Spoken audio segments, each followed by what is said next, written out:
విగ్రహారాధన చేసే వాళ్ళు నరకానికి వెళ్తారు, అది మీ దేవుడికి అశుభం. అసలు యేసు ప్రభుల వారి కాన్సెప్టే విగ్రహారాధన చేయకూడదు, చేసిన వాడు సైతాన్తో సమానమో, సైతానులను పూజిస్తున్నామనే స్థితికి తీసుకొచ్చారు వాళ్ళని. వీళ్ళు వెర్రి కాకపోతేనండి, మీరు ప్రపంచంలో అతిపెద్ద విగ్రహాలు 10 అని మీరు కొట్టారనుకోండి, అందులో ఒకటి జీసస్ విగ్రహం వస్తుంది. అవును, statue of equality. Statue of అక్కడ బెల్జియంలో ఉంటుంది. ఈక్వాలిటీ మన సర్దార్ వల్లభాయ్ పటేల్ గారిది. ఈయన మాత్రం చాలా పెద్ద విగ్రహం ఉంటుంది. అది 2012 సినిమాలో కూడా దాన్ని చూపిస్తారు. అసలు విగ్రహం అంటే ఈ మొహాలకి అర్థం తెలుసండి? అసలు విగ్రహం అంటే ఏమిటి? ఆకారం, బొమ్మ, కాళ్ళు చేతిలో ఉన్నటువంటి బొమ్మ అని అర్థం. మరి ప్రతి చర్చిలోనూ సిలువ ఉంటుంది. మన గ్రంథాల ప్రకారం సిలువ కూడా విగ్రహమే. నిజంగా ఆయన విగ్రహారాధనొద్దు, నిరాకారోపాసన చేయాలి అని అంటే కనుక మీకు చర్చు ఉండకూడదు, సిలువ కూడా ఉండకూడదు. ఈ ప్రతి సిలువ బయట మేరీమాత విగ్రహం ఏమిటి, బాలయేసు విగ్రహాలు ఏమిటి, వృద్ధయేసు విగ్రహాలు ఏమిటి, యవ్వన యేసు విగ్రహాలు ఏమిటి? ఈ విగ్రహాలు ఎక్కడి నుంచి వచ్చాయి మీకు? విగ్రహారాధన ఒకవేళ బైబిల్ ప్రకారం తప్పైతే అసలు యేసు ఫోటో బయటకు రాకూడదు. ఆ విషయంలో ఇంకా మనం ఇస్లాంని మెచ్చుకోవాలి. బాలీవుడ్ సినిమాలో ఎవరో ఒక యాక్టర్ ఫోటోనే అది అంటున్నారు అందరు, చాలా మంది. వారికి అదేనండి, వీళ్ళు ఇష్టానుసారం రాస్తారు. అక్కడ ఆ సమయంలో ఏదో విధంగా ఉన్నది చాలా చక్కగా మేకప్ వేసేస్తారు, ఒక బొమ్మ తెస్తారు, అది వాళ్ళ సంతృప్తి. ఎందుకనంటే వాళ్ళ దేవుడు మళ్ళీ అందవిహీనంగా ఉంటే చూడలేరు వీళ్ళు విగ్రహారాధన గురించి మాట్లాడతారు. వాళ్ళ దేవుడు మళ్ళీ సుందరంగానే ఉండాలి. అంత నిజమే అయి ఉంటే క్రిస్టియన్లు అంతా కూడా మందిరాల్లో కాకుండా చెట్ల కిందనో ఎక్కడో దేవుడిని ఆరాధించాలి. యాక్చువల్లీ అంతే కదా. అసలు విగ్రహాలన్నిటి ఒక ప్లేస్ కూడా ఉండకూడదు. నిజమైనటువంటి నిరాకారోపాసన అంటే ఏమిటి అని అంటే మన గ్రంథాల ప్రకారం నేను చెబుతాను. మీకు స్థలం లేదు, నామం లేదు, రూపం లేదు, ఏమీ లేదు. మీరు అలా కళ్ళు మూసుకుంటారు.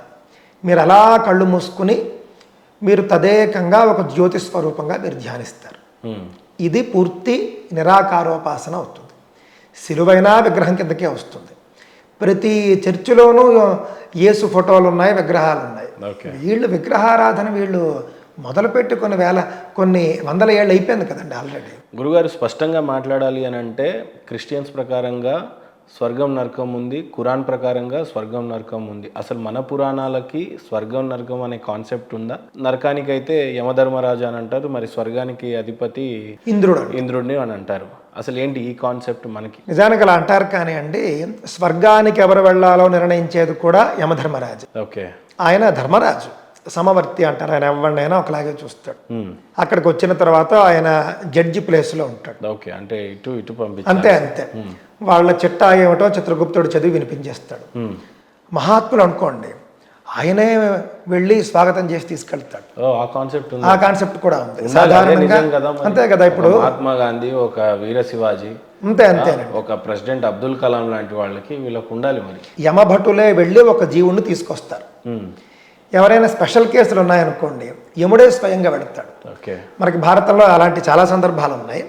ఇంకొక సందర్భం ఏమిటి అంటే, చనిపోయిన ప్రతి వ్యక్తి దగ్గరికి యమభటులు వస్తారు పురాణాల ప్రకారం.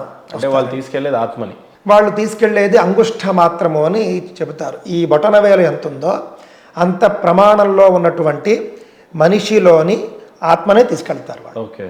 ఆ తర్వాత దానికి ఒక భోగ శరీరాన్ని, పిండ శరీరాన్ని ఇస్తారు. దానికి అన్ని శిక్షలు ఉంటాయి. ఇది మనకున్నటువంటి స్పష్టమైన కాన్సెప్ట్. మరి ఆత్మ, మీరు ఇందాక చెప్పారు చూసారా, బైబిల్లో ఉన్న ఆత్మ గురించి ఏమన్నారు మీరు? అంటే అది జీవితాంతం ఇంకా చావదు. ఇంకా వన్స్ ఒకసారి చనిపోయిన ఆత్మ జీవితాంతం స్వర్గంలో ఉంటుంది, జీవితాంతం నరకంలో ఉంటుంది. అంతే, ఇంకేం కాన్సెప్ట్. అదే, వాళ్ళు ఏదో గందరగోళంగా ఉంటుంది. ఆత్మ అనేటటువంటిది అసలైన కాన్సెప్ట్ మన దాంట్లో చాలా స్పష్టంగా ఉంటుంది. ఆత్మ ఎంత సైజులో ఉంటుంది అని మొదలుపెట్టి ఆత్మ యొక్క పరిస్థితి ఏమిటి అని చెప్పినప్పుడు, అదేమో నీళ్లలో తడవదు, గాలికేమో అది ఎగిరిపోదు, అలాగే అగ్నికి కాలదు, ఇన్ని లక్షణాలు చెబుతూ ఉన్నప్పుడు ఆత్మ మాట్లాడడం ఏమిటి విడ్డూరం కాకపోతే? వాళ్ళేమో ఆత్మ మాట్లాడుతుందని చెబుతారు. ఆత్మను మళ్ళీ వెయిటింగ్ అక్కడ జడ్జిమెంట్ డే కోసం. ఇదంతా కూడానండి మీ వరకు మీరు ఉంచుకోండి.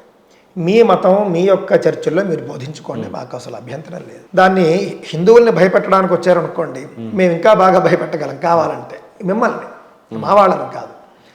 అందువల్ల ఏమిటి అని అంటే, ఒక యమధర్మరాజు దగ్గరికి వెళ్ళిన తర్వాత ఆయన ఒక చిన్న భోగ శరీరం అంటారు, దాంట్లోకి పెట్టి తీసుకెళ్తారు. తీసుకెళ్ళిన తర్వాత దానికే శిక్షలైనా లేకపోతే భోగాలైనా అన్నీ ఉంటాయి దానికే. యముడు స్వయంగా వస్తాడని చెప్పాను చూసారా, అది స్పెషల్ కేసులు. ఎలా అంటే సావిత్రి అని ఒక ఆవిడ ఉంటుంది, సతీ సావిత్రి. ఆవిడ కథ మనందరికీ తెలుసు. సతీ సావిత్రి భర్త మరణించినప్పుడు యముడే తీసుకెళ్ళడానికి వస్తాడు. ఆయన చాలా సత్యసంధుడు, చాలా గొప్పవాడు అని చెప్పి నేనే వచ్చానమ్మా అని చెప్పి ఆయన తీసుకెళ్ళిపోతూ ఉంటాడు. అక్కడే ఆయన లాక్ అయిపోతాడు. ఆవిడతోనే ఈవిడ వాదోపవాదాలు చేసుకుని మొత్తానికి ఆయన్ని మెప్పించి మళ్ళీ వెనక్కి తీసుకుంటుంది. ఆ విధంగా యముడు వద్దకు జీవుడు చేరతాడు. చిత్రగుప్తుడు చిట్టా చదువుతాడు. అతనికి నరకవాసం ఎంతకాలం, స్వర్గవాసం ఎంతకాలం, మళ్ళీ జన్మ ఏమిటి, ఇదంతా కూడా ఆయన టకటక నిర్ణయం చేసేస్తాడు. వెంటనే అది అమలైపోతూ ఉంటుంది. మీరు పుణ్యం ఎక్కువగా చేశారనుకోండి, పాపం కొంచెం ఉందనుకోండి, మొదటగా నరకంలో పాపాన్ని మీరు అనుభవించేస్తారు, అంతేనండి. ఆ తర్వాత మీరు ఉన్న పుణ్యానికి మీరు స్వర్గానికి వెళ్తారు. ఉన్న పుణ్యం అంతా కూడా మీరు స్వర్గంలో అనుభవిస్తారు. మీకు పుణ్యం తక్కువగా ఉంటే పాపం ఎక్కువ ఉంటే ముందు స్వర్గంలోకి పంపించేస్తారు. పుణ్యం అవగానే మళ్ళీ మీరు నరకంలోకి వచ్చేస్తారు. మీకు పుణ్యం ముఖ్యం, అంతేకాని మీరు దేవుణ్ణి నమ్మి తీరాలి, మీరు దేవుడి పూజలు చేయాలి, ఇవేమి లేదండోయ్. మీరు దేవుణ్ణి నమ్ముతారా నమ్మరా అనే తర్వాత మీ విధులు కర్తవ్యాలను కొన్ని ఉంటాయి, అవి మీరు ఆచరించాలి. అంతే కదా, నువ్వు దేవుణ్ణి పూజిస్తేనే స్వర్గం. ఒక ఆయన దేవుడు అక్కడ సింహాసనం వేసుకుని కూర్చుని నువ్వు నన్ను దేవుడుగా నమ్మితేనే నీకు స్వర్గం అంటే అది చాలా హాస్యాస్పదం. మానవ లాంటి బ్రతికే కదా, అంతే కదండి. ఇంకా అన్ని ఇప్పుడు రాగద్వేషాలు సృష్టించింది నువ్వే అని చెప్పి మళ్ళీ మానవుడికే నువ్వు విగ్రహారాధన చేస్తున్నావు అంటే అంతే దేవుడికే శక్తి లేదన్నట్టుగా అంతే అంతే కదండి. మన దాంట్లో అలా కాదు. మీరు అసలు శివుని పూజించద్దు, విష్ణువుని పూజించద్దు, కానీ మీరు వాళ్ళు మెచ్చుకునే పుణ్యకర్మలు చేయండి. మన సనాతన ధర్మం ఎంత గొప్పదంటేనండి, ఒక ఆయన సనత్ కుమారుడు అని ఒక మహర్షి ఒక ఆయన ఉంటాడు. ఆయన తపస్సు చేసుకుంటూ ఉంటాడు, విదేహుడు. ఆయనకి అప్పటికే ఆయనకి జీవన్ముక్తి వచ్చేసింది, పాపపుణ్యరహిత స్థితికి చేరుకున్నాడు, బ్రహ్మజ్ఞాని ఆయన. ఆయన ఒక చోట తపస్సు చేసుకుంటాడు, ఎక్కడో కైలాసం దగ్గర ఎక్కడో చుట్టుపక్కల తపస్సు చేసుకుంటూ ఉంటాడు. దివ్య తేజస్సుతో భాసిస్తూ ఉంటాడు. పార్వతీదేవికి ఎందుకో సనత్ కుమారుడి పైన ఒక రకమైనటువంటి అభిమానము, ప్రేమ ఉంటాయి. అది ఎందుకని మీకు అర్థమవుతుంది. ఒక్కసారి మీరు నన్ను సనత్ కుమారుడి వద్దకు తీసుకెళ్ళండి అని పరమశివుడిని అడుగుతుంది. పరమశివుడికి తెలుసు, నేను నిన్ను తీసుకెళ్తాను, కానీ ఆయన మనల్ని ఏం గౌరవించడు, అసలు పట్టించుకోడు. నువ్వు మళ్ళీ అక్కడికి వెళ్ళిన తర్వాత నేను జగన్మాతను, నన్ను పట్టించుకోలేదు అని నువ్వు కోపడకూడదు, నన్ను నువ్వేమనుకూడదు అని కండిషన్లు అన్నీ చెబుతాడా. నేనే అలా అనుకోను, తీసుకెళ్ళండి అంటే ఆయన తీసుకెళ్తాడు. ఇద్దరు వెళ్ళి సనత్ కుమారుడు ఎదుట నిలబడి ఉంటారు. ఆయన కళ్ళు తెరవడు, ఆయన ధ్యానంలోనే ఉంటాడు. చాలాసేపు అవుతుంది, ఒకరినొకరు చూసుకుంటూ ఉంటారు అంతే.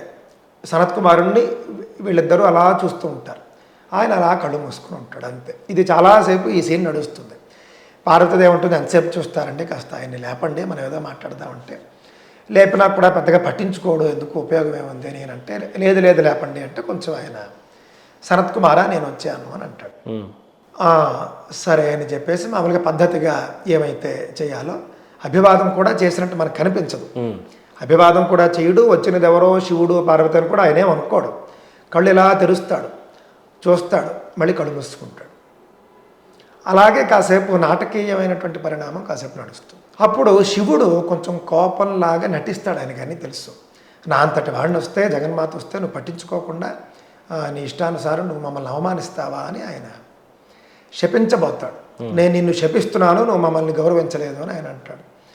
ఆయన అది వింటాడు, సరే శపించుకో అన్నట్లుగా ఒక మాట అనేసి మళ్ళీ ఆయన కళ్ళు మూస్తాడు. అప్పుడు మళ్ళీ పరమశివుడు ఏమంటాడు, నీ యొక్క స్థితి నాకు చాలా సంతోషాన్ని కలిగించింది, నీకు నేను వరం ఇస్తాను, తీసుకో అంటాడు.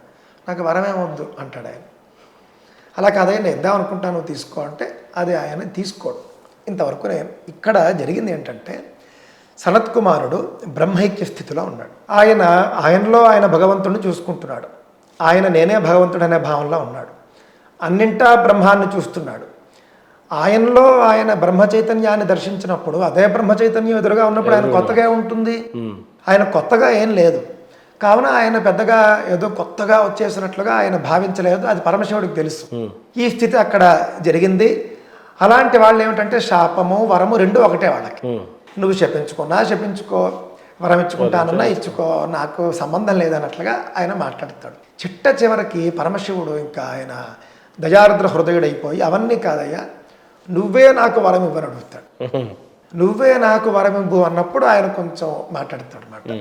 ఇది బాగుంది, ఎవరైనా దేహి అని వచ్చినప్పుడు ఇవ్వాలి కాబట్టి నేను ఇస్తాను, ఏం వరం కావాలో కోరుకో అని శివుడికి చెబుతాడు ఆయన. నువ్వు నాకు కుమారుడుగా పుట్టు అని పరమశివుడు అడుగుతాడు. అప్పుడు సనత్కుమారుడు సంకల్పించుకొని కుమారుడుగా పుట్టాడు. ఆయనే కుమారస్వామి. ఇక్కడ మనకేమర్థమవుతుందని చెప్పండి? శివుణ్ణి పూజించడం లేకపోతే పార్వతీదేవిని పూజించడం, నిజంగా అదే స్థానంలో మీ దేవుడు ఉంటే, వీళ్ళ దేవుడు ఉంటే ఏమిటి పరిస్థితి? శాశ్వతమైనటువంటి ఘోరాతి ఘోరమైనటువంటి నరకంలో పడిపోతాడు, ఇంకా మళ్ళీ రాడు బయటికి. కానీ మన సనాతన ధర్మంలో ఏమిటంటే పుణ్యం చేయాలి, ధర్మంగా ఉండాలి, చివరగా మోక్షానికి ప్రయత్నించాలి. మధ్యలో నువ్వు భగవంతుడిని పూజించడం అనేది నీ విధిలో భాగమైతే నువ్వు పూజించు. నువ్వు ఒకవేళ నువ్వు రాజు అయితే కనుక, మిథిలా చక్రవర్తి జనక మహారాజు, ఆయన కూడా ఆయన జీవన్ముక్తుడు అంటారు. ఆయనకు అప్పటికే బ్రహ్మజ్ఞానం వచ్చేసింది, ఆయనకి ఇంకేం అక్కర్లేదు. కానీ ఆయన ఒక యజ్ఞం చేస్తాడు. ఎందుకు చేస్తాడు? రాజ్యంలో 12 సంవత్సరాల పాటు క్షామం వచ్చేస్తుంది, వర్షాలు ఉండవు. వర్షాల కోసం ఆయన యజ్ఞం చేస్తాడు. కాబట్టి మీకు కోరిక ఉందనుకోండి, మీరు భగవంతుడిని పూజించాలి. మీరు ఏ కోరిక లేనటువంటి నిశ్చల స్థితికి మీరు వెళ్ళిపోయారనుకోండి, మీరే పరమాత్మ. ఇది సనాతన ధర్మం చెప్పేటటువంటిది. నిష్కామమైనటువంటి స్థితికి వెళ్ళాలి, బాగా చెప్పారు. పుణ్యాన్ని సంపాదించుకోవాలి. నీకు పుణ్యం ఉంటే, నువ్వు ధర్మంగా ఉంటే నీకు స్వర్గం ఏమిటి? స్వర్గంలో ఇంద్రుడే నీకు చక్కగా చామరాలు వీస్తూ ఉంటాడు. ఇది సనాతన ధర్మంలో ఉన్నటువంటి గొప్పదనం. పైగా ఇతర మతాల్లోనండి ఎంతసేపు జీవుడు బారిసే, మనిషి ఎంతసేపు బానిస, వీడు ఎంతసేపు భగవంతుడు అవడు. ఇప్పుడు ఉదాహరణకి మీరు ధనవంతులు అనుకోండి, మీ దగ్గరికి 10 మంది వచ్చి ఎందుకు పనిచేస్తారు? మీరు డబ్బులు ఇస్తారని పనిచేస్తారు. మీరు ఒక అధ్యాపకుడు అనుకోండి, ఇప్పుడు నేను అధ్యాపకుడిని, నా దగ్గరికి ఎవరైనా 10 మంది ఎందుకు వస్తారు? నేను 4 మంచి మాటలు చెబుతాను, విద్యను బోధిస్తాను అని వస్తారు. అదే పెద్ద పెద్ద మంత్రులు, రాజకీయ నాయకులు, వాళ్ళ దగ్గరికి వీళ్ళంతా కోటరీ ఎందుకు చేరుతుంది? ఏవో ఒక చిన్న చిన్న పదవులు ఇస్తారు అని చెప్పేసి చేరుతారు. అంటే వాళ్ళ దగ్గర ఉన్నది వీళ్ళకి ఇస్తారని చేరుతారు. మరి దైవం వద్దకు మనం ఎందుకు చేరాలి? ఆయన దగ్గర ఉన్న దైవత్వం ఇవ్వాలి మనకు. ఆయన నీ దగ్గర ఉన్నటువంటి దైవత్వం నువ్వే దాచుకుంటే నీ దగ్గరికి నేను ఎందుకు వెళ్ళాలి? ఎప్పటికీ ఇవ్వవు నువ్వు. నీ దగ్గర ఉన్నటువంటి డబ్బు నువ్వు రూపాయి ఇవ్వవు నాకు. నీ దగ్గరికి ఎవడొస్తాడు? Life time బానిసే. అంతే కదా. ఆయన దగ్గర ఒక్క మంత్రం కూడా చెప్పడయ్యా బాబా, ఆయన ఒక్క వాక్కు కూడా నేర్పించడం అన్నప్పుడు ఆయన దగ్గరికి శిష్యులు ఎవరు వెళ్తారు? ఎవరు వెళ్ళరు. భగవంతుడు కూడా అంతే. భగవంతుడు అందువల్ల ఏంటంటే ఇతర మతాల్లో భగవంతుడికి సమానంగా మనిషి ఎదగడం అనేది లేదండి. సనాతన ధర్మంలో మీరు కనుక కష్టపడితే, తపస్సు చేస్తే, కొన్ని జన్మలు పడితే పట్టచ్చు, మీరే సాక్షాత్తు భగవంతుడైపోతారు. శివేన సహమోదతే మనం అందరం వింటూ ఉంటాం ఇందులో లింగాష్టకంలో. లింగాష్టకమిదం పుణ్యం యః పఠేత్ శివ సన్నిధౌ శివలోకమవాప్నోతి శివేన సహమోదతే. మీరు శివుడి దగ్గర మీరు బానిసగా ఉండరు, శివుడితో కలిసి ఆనందిస్తారు. మీరు చాలా మంది దేవుడిని ప్రత్యక్షించుకొని పోరాటాలు చేసిన దాఖలాలు కూడా ఉన్నాయి కదండి. అంతే. ఇప్పుడు ఈయనెవరు, మన అర్జునుడి చేతిలో శివుడు ఓడిపోతాడు, కిరాతార్జునీయం. ఈ విధంగా మనకి చాలా ఉంటాయండి. 1-2 సనాతన ధర్మం అంటే సముద్రం. ఈ పాచికలాడి ఆయన మన వెంకటేశ్వర స్వామిని ఆయన హతీరామ్జీ బాబా చేతిలో, ఆయన చేతులు ఓడిపోతాడు, ఆయన చక్కగా ఆనందిస్తాడు. అదే ఈ ఇతర మతాల దేవుళ్ళు అయితే కనుక నన్నే ఓడిస్తావా అని చెప్పి కక్ష తీర్చుకోరా. వీళ్ళు మన శివుడు గురించి మాట్లాడతారు. వీళ్ళు మన శివుడిలో ఏవో వెతుకుతూ ఉంటారు. భగవంతుడికి ఉండవలసినటువంటి లక్షణాలు ఏమిటో నేను చెప్తాను చూడండి. ముఖ్యంగా అరిషడ్వర్గాలను జయించిన వాడై ఉండాలి. కామక్రోధ లోభ మోహ మద మాత్సర్యాలు అని చెప్పేసి అంటారన్నమాట. జితేంద్రియుడు అని పరమశివుడికి ఎప్పుడు పేరుంది. నేను మీకు నిన్న కూడా చెప్పాను. జితేంద్రియో జిత ప్రాణ అంటే ఆయన స్వతహా జితేంద్రియుడు, ఆయన ఇంద్రియాలను జయించిన వాడు. కావున ఆయనకు అరిషడ్వర్గాలు లేవు ఆయనకి. కావున ఆయన భగవంతుడు. ఈ కథలు ఎక్కడో ఒక చోట ఎవడో రాసుకున్నవి తప్పితే అవన్నీ కూడా ప్రక్షిప్తాలు అని చెప్పబడతాయి. కానీ ఎక్కువ సందర్భాల్లో చెప్పినది ఏదో మనం అది తీసుకోవాలి. ఎక్కువ సందర్భాల్లో జితేంద్రియుడు జితేంద్రియుడు అని మనకు కనిపిస్తుంది, కావున అది నిజం అవుతుంది. ఎవరో వచ్చి చేర్చేసినటువంటిది అసలు కాంటెక్స్టే అక్కడ మనకి సంబంధం ఉండదు. ముందు అధ్యాయం వేరే ఉంటుంది, తర్వాత అధ్యాయం వేరే ఉంటుంది. హఠాత్తుగా వచ్చేస్తాయి కథలు.